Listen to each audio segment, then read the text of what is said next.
What's up, everybody? Welcome back to the Avahi channel. I'm Kris with Avahi Design. Today, I'm going to be showing you how to create case studies. With that being said, let's go ahead and hop in.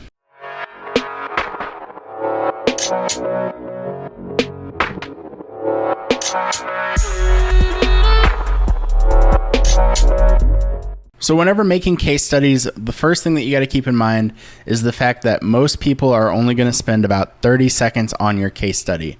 So a lot of the information that you're going to be adding to a case study is worthless. People are never going to see it. You do still want to add that information for the 1% that do actually go and look at it. Knowing that a prospective client is probably only going to spend 30 seconds on your case study, the very first thing you have to do is start with the basics. You have to make sure that on your very first section, you hit the most important things about your website. So right after the main image of the website that I created, we have the challenge, the outcome, the scope of work, and then we also have some quick facts. And I use the quick facts to kind of go over some things that are extremely important when making decisions. It is the numbers that go behind showing our results.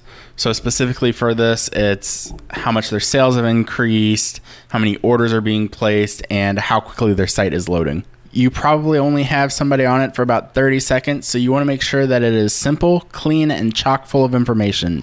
You don't want to be using any filler words or filler text. So the two things that you want to make sure you're doing in this first section is you want to define the problem and you want to describe your impact on the project. So for this website, the main problem was that we had to combine two websites into one cohesive design. To describe my impact, I have two sections, and the first one is going to be the outcome, where I just kind of go over what it is that I did. And then I also use the quick facts as a way to show a little bit more data. After you've gone over all of the essentials, then you want to show where the project started and where it ended. There's a couple different ways to do this. What's really cool is if you have Jetpack, you can do one of those slider bars. After you've shown the results of the project, which in this case was a redesigned website, that's where you want to start going into the process. And you want to tell this like a story. You want to make sure that it has a little bit of a narrative to it so that it keeps viewers interested. The more things that you can show from behind the scenes, the better.